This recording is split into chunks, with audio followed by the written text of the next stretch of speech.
somehow make it to 35, they give you the 5 and get you out of the class.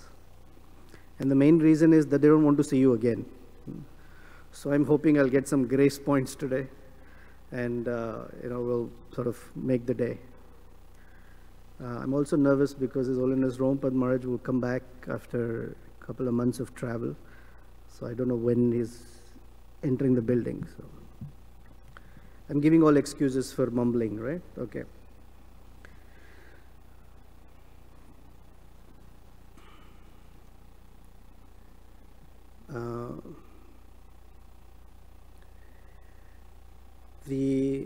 In this verse, there is one word. If you can't remember anything else from today's discussion, if you can remember this one word, then that will help us. That one word is Sarva Samriddhiman. The word riddhim means abundance or opulence, or richness actually. But we use it as meaning opulence or abundance. When we chant mantras, there is a set of prayers called Vishnu Smaranam. We chant those mantras before beginning any auspicious activity. For example, marriage. Although for most people, it's not an auspicious activity, but that's meant to be like that. So the Brahmanas will say, after certain verses, Om Riddhyatam, Om Riddhyatam, Om Riddhyatam. May there be abundance, may there be abundance, may there be abundance. Abundance of what though, is the question. So here we are getting a glimpse of what that abundance is about. So here it says, Sarva Samriddhiman. So this abundance comes about by, it's an effect, it's a result. So for every result there has to be a cause. And the cause here, it says, Harer Nivasa Atma Gunai. Wherever the Lord resides, either is invited or resides or manifests His residence, then the result is Sarva Samriddhiman.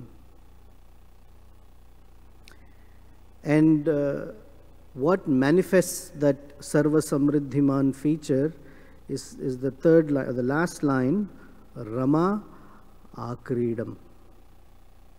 Krida means to sport or to play. And Akridam means begins to or manifests sporting. And who is sporting there? Rama. Rama is the goddess of fortune.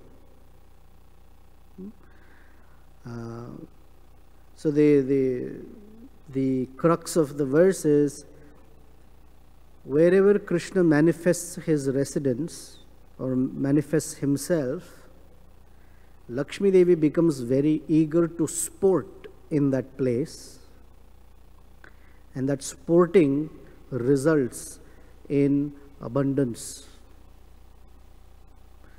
Now, we'll just take a moment for Nanda Maharaj's case, and then we'll come to our case.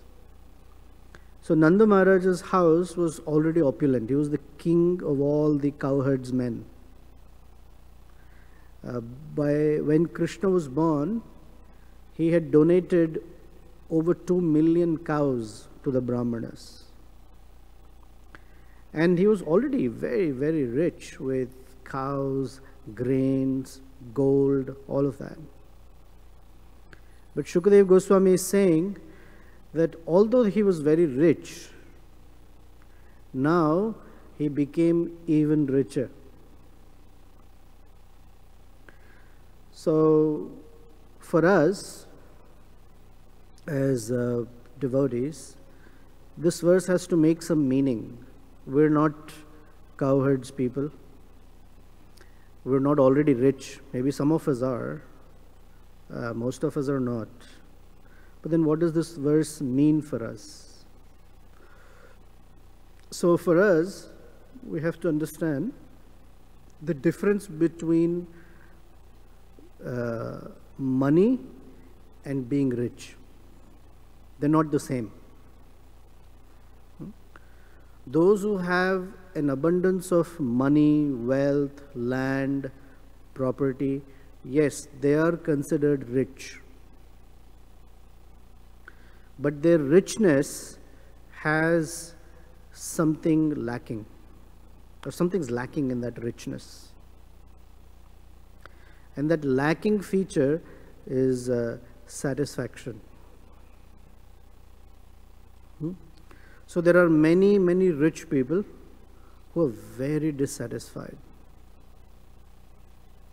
There are also many poor people who are very dissatisfied. So money alone is not an indicator of abundance. Although a lot of people would say, I would rather suffer being rich than suffer being poor. That's true. And our environment is created such that in a capitalistic society, without money, it's not easy to survive. But the devotees, they're very intelligent. Krishna gives a hint of how to live an intelligent life. And that hint is in the last verse of the Bhagavad Gita. That yatra yogeshwara Krishna, yatra partha danurdharaha. Wherever Krishna and his pure devotees are there, tatra Shri, opulence, or Ramadevi, Vijaya, all sorts of victory, Dhruva, for sure, Niti, morality, exists. So that's the hint for us Krishna is giving. And Prabhupada would say the same thing in a different way, that a lot of people are interested in appeasing Lakshmi Devi. But Lakshmi Devi is considered very chaste. If a couple is walking, if a man approaches the wife and says, oh, I need your mercy in my life, it sounds odd actually. It sounds very embarrassing and almost stupid that you don't address the husband, you only address the wife. So a lot of people appease or try to appease Lakshmi Devi. Please come to my house and stay in my house. In India, people don't worship any picture of Lakshmi Devi who's standing. They only worship pictures of Lakshmi Devi who's sitting. Because standing Lakshmi means she'll walk. Sitting Lakshmi means she will stay. That's their, I guess, sentiment. Oh, Lakshmi Devi is standing, you cannot worship her. So, the idea of first approaching Lakshmi Devi, please give me all your blessings. Narayana, well, if he's there or not is not so important. So Parikshit Maharaj, he has an observation. He says, you look at the followers of Lord Shiva and you look at the followers of Lord Vishnu. Man, they look so different. He says, Lord Shiva lives under a banyan tree, wears no clothes, lives a very, very simple life. But his followers, boy, they're very rich. So much money is unbelievable. You look at Lord Vishnu, he is the boss of all the three worlds. Lord Narayana, opulent like anything. But his devotees, they don't seem to be having anything at all. No money. Why this such contradiction? So Shukadev Goswami gives an explanation. And the crux of that explanation is that for the devotees, their real wealth is Lakshmi Narayana, is Radha Krishna. That is their real wealth. And the other kind of wealth comes and goes. And in most people's cases, it goes and comes less. But when it comes, but it goes as well. So what is the intelligence of the devotees is that one who begins to serve Krishna, for such a person, whether there is money or no money, they have the samriddhi, the sense of fullness, the sense of abundance. They may not have much, but their sense of abundance is very clear. Oh, I have a lot. And so they freely share with others. And whenever there is a sense of shortage, even if there is such a feeling, Krishna never allows such a feeling of shortage. Yoga kshema vahamyaham. And so Krishna now manifests so many different ways in which he shows that there is never a shortage. So we'll take the example of very rich kings. Yudhishthir Maharaj. Yudhishthir Maharaj was so rich, he was the emperor of the world. And life circumstances were such that overnight he lost all of that wealth. He lost all power and was exiled to the forest for 13 years. And of the 13 years, 1 year must be incognito. And if they were caught in that last year, they would have to repeat the 13 years of exile again. So when a poor man next day in life doesn't have anything, it's not such a big change. But you take an emperor of the world and put them on the street the very next day, now that's a very drastic change. So a lot of people give the example that if you're Krishna's devotees, one day you can be an emperor and next day you can be on the street. But that's not the right example. The right understanding is whether they're in the palace or on the street or in the forest, they never felt that they didn't have enough. On the other hand, you take the great persons, so-called great persons as Duryodhana, who had the whole world for himself now. But he always felt that it was not sufficient. So when the peace conversation happened, they have finished their exile, why don't you give them 5 villages? 5 villages. Suppose you're the king of the entire planet Earth, all 7 continents, all the oceans belong to you. When we say oceans belong to you, it means all of the minerals, the pearls, everything that's available in the ocean belongs to you. And someone comes and tells you, can you please give Rogers Park, Edgebrook, Edgewater, Sauganash, not even Evanston. Evanston is expensive. Simple boroughs here. Can you please give the 5 brothers? That's it. We don't want anything more than that. And you would say, that's mine. This has no meaning. Because they are asked for a place in Khandava. Khandava is a dead forest. They said, nope, I will not give anything to anyone. Forget about giving anything to the Pandavas. So having a lot and feeling a sense of insufficiency, that's the difference of how Lakshmi Devi's grace, okay. So this Lakshmi Devi, Rama Akridan, is that in the life of a devotee, there is adventure. And that adventure always comes with a sense of abundance, a sense of feeling of abundance, although they may have nothing with them. Here's another example. I have to say something about Ramayana because I've been reading it every day. So Sita Devi has been captured, and she is in Ravana's palace. He has given her 1 year to change her mind. And obviously she hasn't changed her mind. The changing of mind is he wants her to agreeingly become his wife. And she's not answered.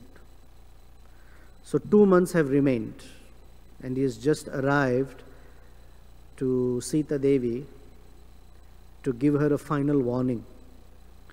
And Hanuman is hiding in a Simshupa tree, Ashoka tree as they call it, witnessing all of this. And is described how Ravana comes. A whole retinue of Brahmanas are reciting these wonderful prayers, glorifying him. He is woken up from his bed wearing silken cloth and the most fragrant flower garlands and gold ornaments studded with diamonds and rubies and all of this. And following him are 100 wives, each wife dressed as if she's the goddess of fortune.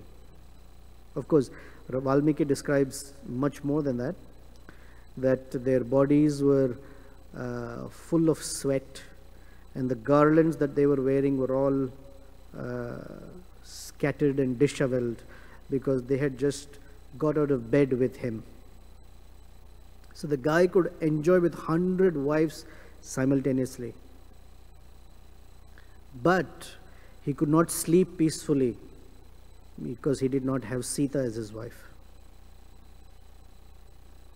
Vibhishana, his brother, tells him, "You have 100 wives. Why are you going after her? Let her be." "No, I want that one wife." Or Hiranyakashipu was so powerful that it is said that if he would raise his eyebrow, all the demigods would shiver. They would be afraid. But Hiranyakashipu became dissatisfied because one 5-year-old boy did not accept his authority. For most cases you would say, who cares for a little boy, man? This is insignificant. The rest of the 3 worlds or 14 planetary systems have no issue. They're all afraid of me. Great. No, this one boy is not okay with me, and that was his greatest dissatisfaction.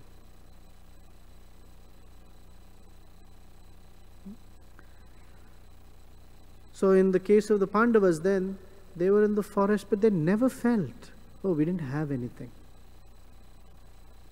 They were completely happy, completely satisfied. So this is the very special grace of Radharani. Prabhupada writes, Krishna's appearance indicates that very soon Radharani will appear. So in the case of the life of a sadhaka, when we take up to chanting Hare Krishna, we are calling upon Krishna and Radharani. Hare Krishna. And we are seeking Krishna's favor.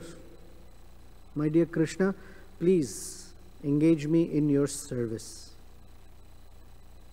And the favor he extends is Radharani's grace. And that grace will make a person completely happy and satisfied regardless of their life's circumstances. Whether they are rich or poor. Whether they are having good health or bad health. Whether they are being praised or insulted. This is one very, very special blessing of Radharani. That a person becomes immune to the environment around him or her. Not that it does mean that money doesn't have to come. Money can come, money can go. So I'll tell you a story. I've been reading Vishakha Mataji's book, 5 years, 11 months. I would recommend, if you get a chance, to read that book.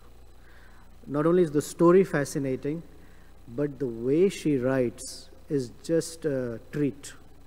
A very, very poetic and descriptive way she writes. So she's, where I am, she's describing her first meeting with the devotees.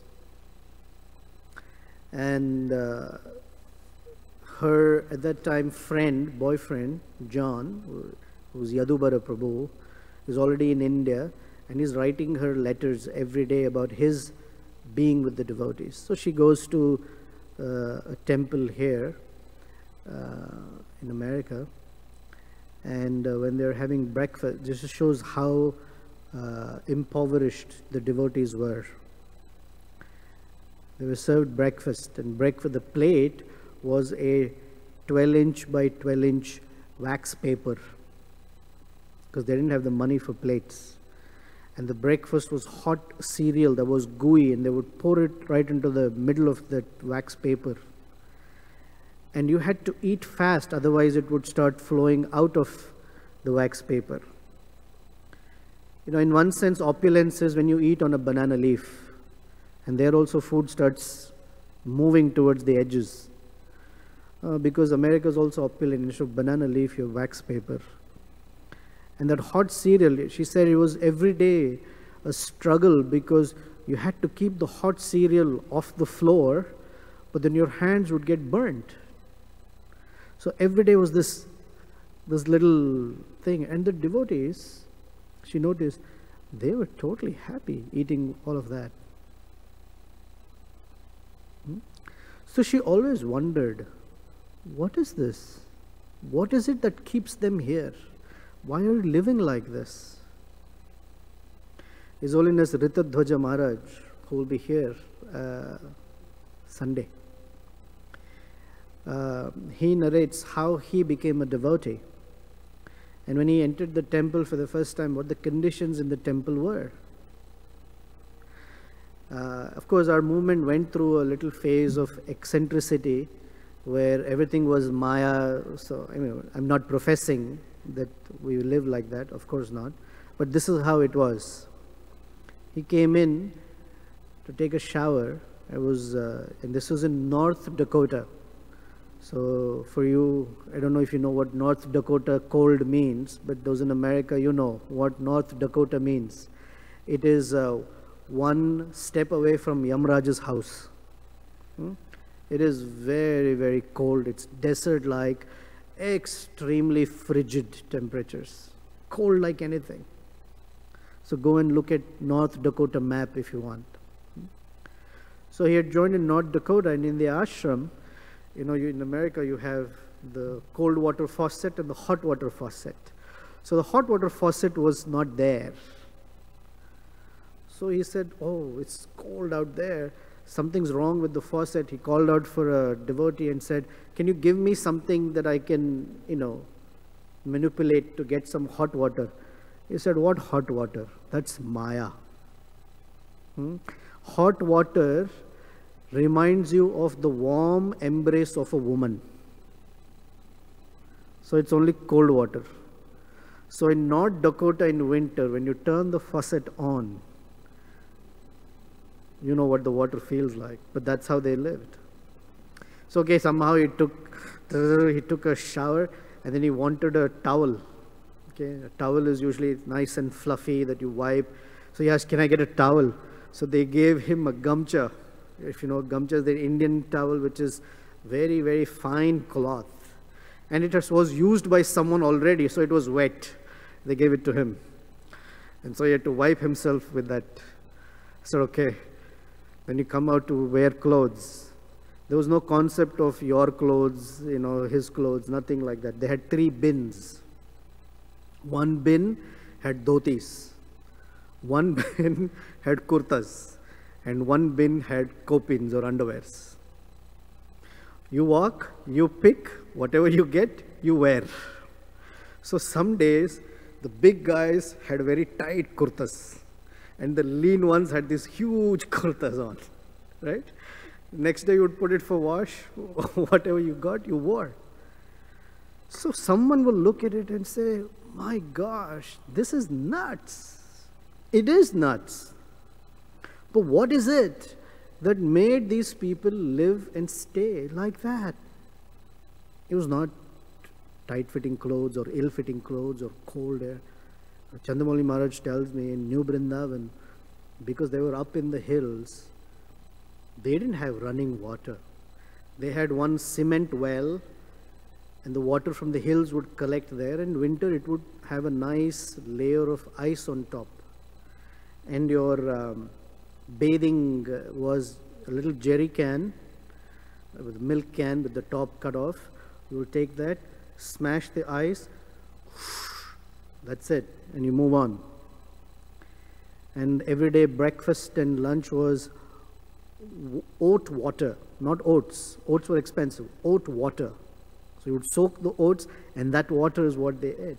So what kept them there? Were they crazy? So from an external perspective, yeah, crazy. Can we live like that? Please don't. I mean, that's not the point.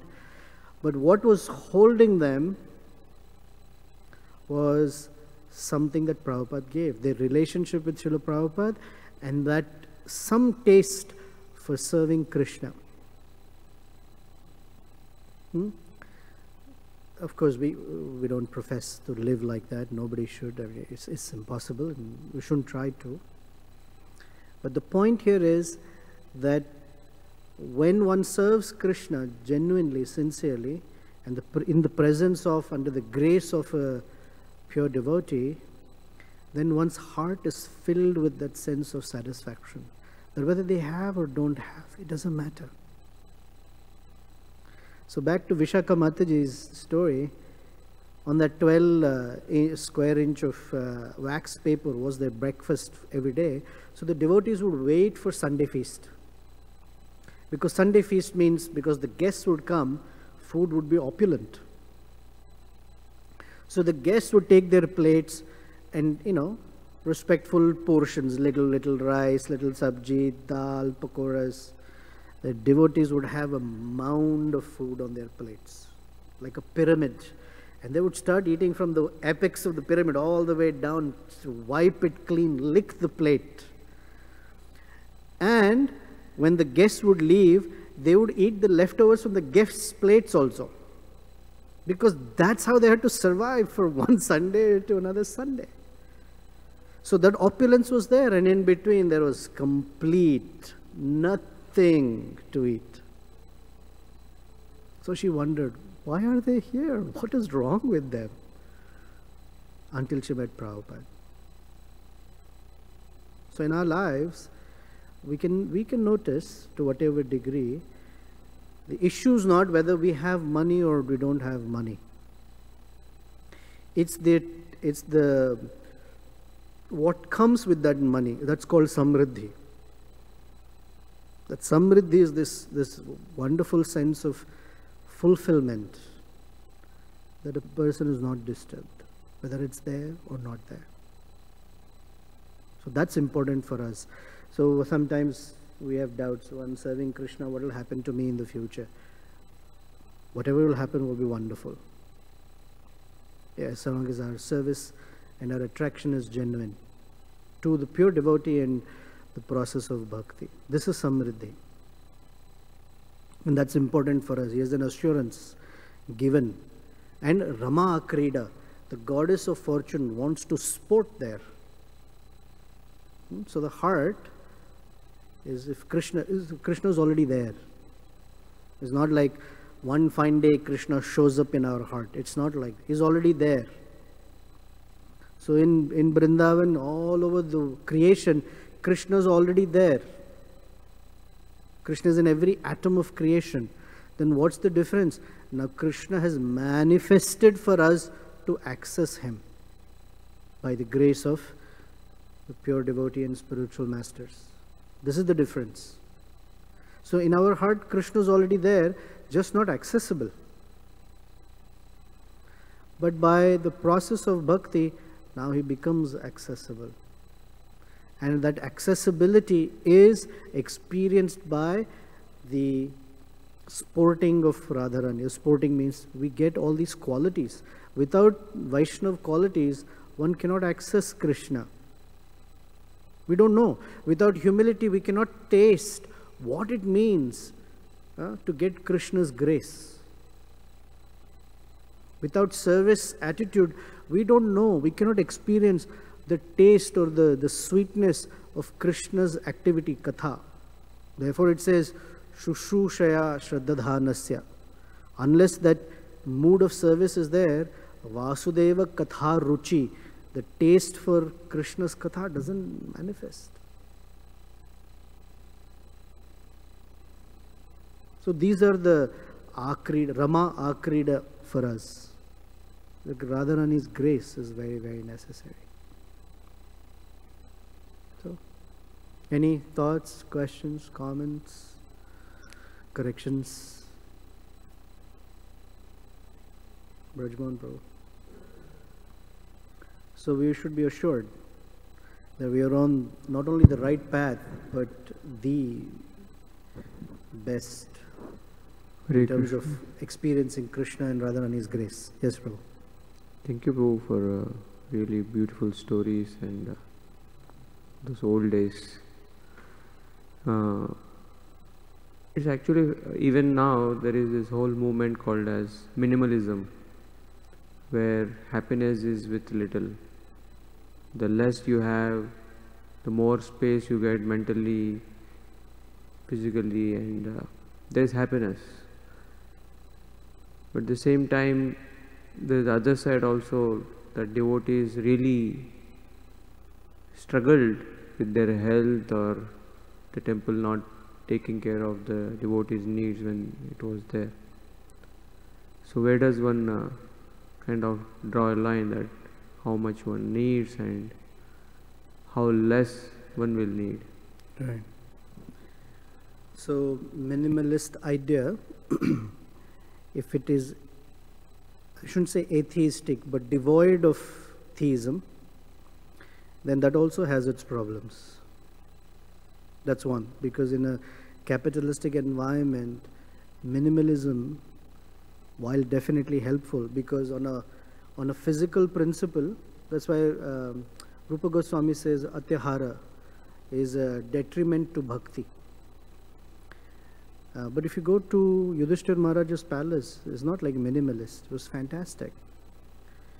So minimalism devoid of theism has some severe problems.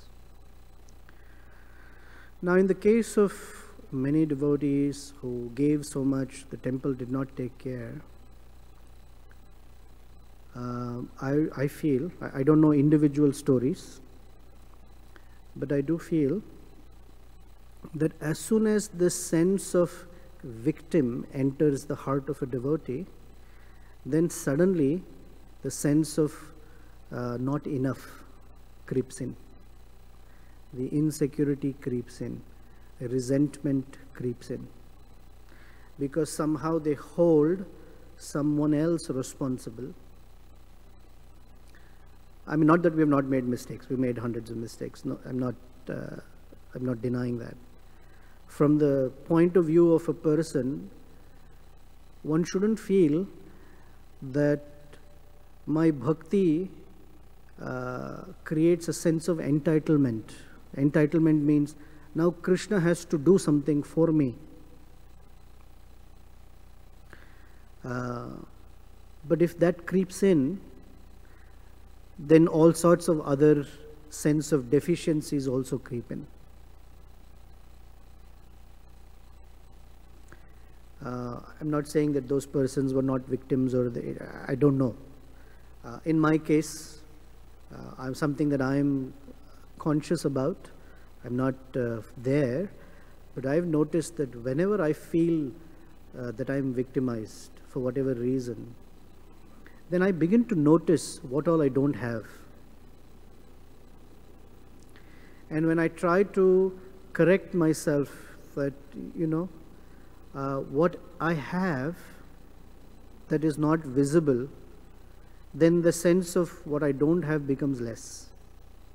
For example, Krishna has gifted me the greatest of friends within devotee community, that even if I were to get $1 million, I will never get friends like that. That at the drop of a hat, or they're constantly wishing well for us. that money can never fulfill that for me. But when I say, okay, I don't have enough money, Kishore, Kishori, I've served you, right now I don't have, and this is true, I don't have enough money, but I feel that, then what I have, I cannot see so well.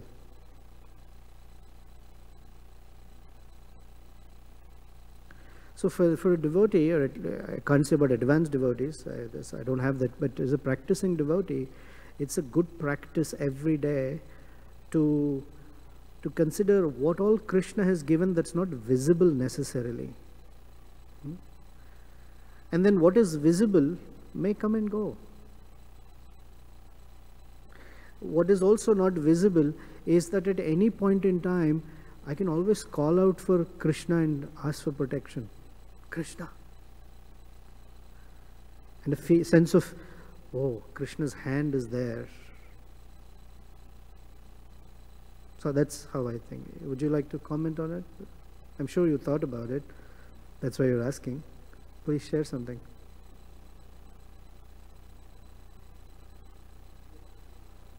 Suffices that each one has a way in which, if you are in the devotee that is going through something, then the way you describe, and if the devotees are supposed to take care, then there is the other side that we should feel responsible to take care. Yeah.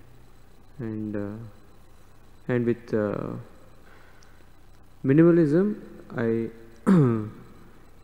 it is only in the Vedic Varnashram system, maybe the 25 years of Grahastha ashram is where you are encouraged to acquire, but later it is to cut down and see that actually I don't need much, and to a stage where actually all I need is Krishna.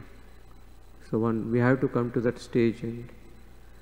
But as you said, minimalism without theism will prove to be maybe dissatisfying and not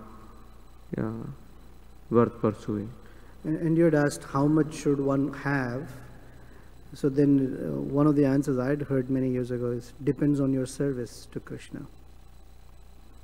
If your service requires certain assets, then nothing wrong in collecting them. If your service doesn't require those assets, then you don't need them. Like that. Anything else?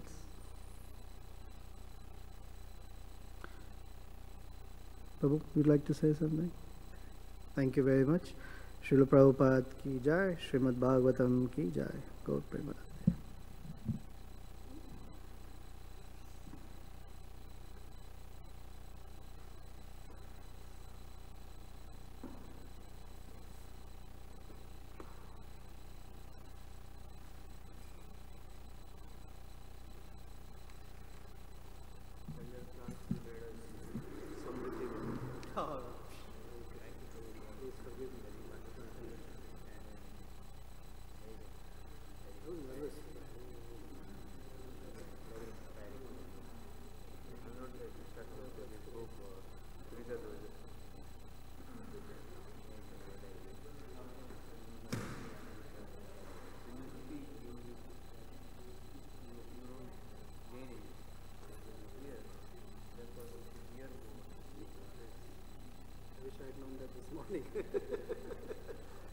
We gained.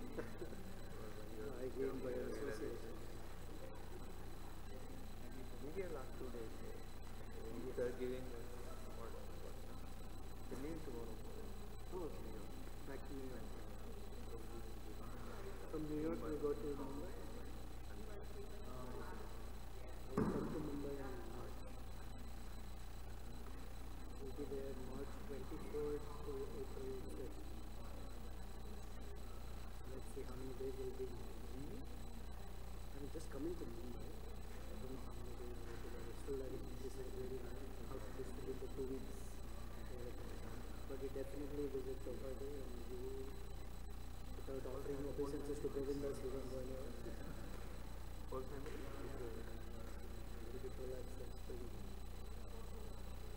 hasn't seen GV yet, so I promised him that I would.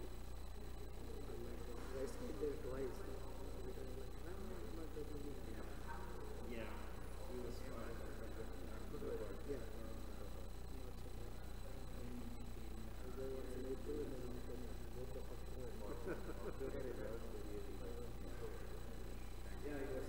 No, we are. Maybe that time last year. No, it was not there. The concept was still going on.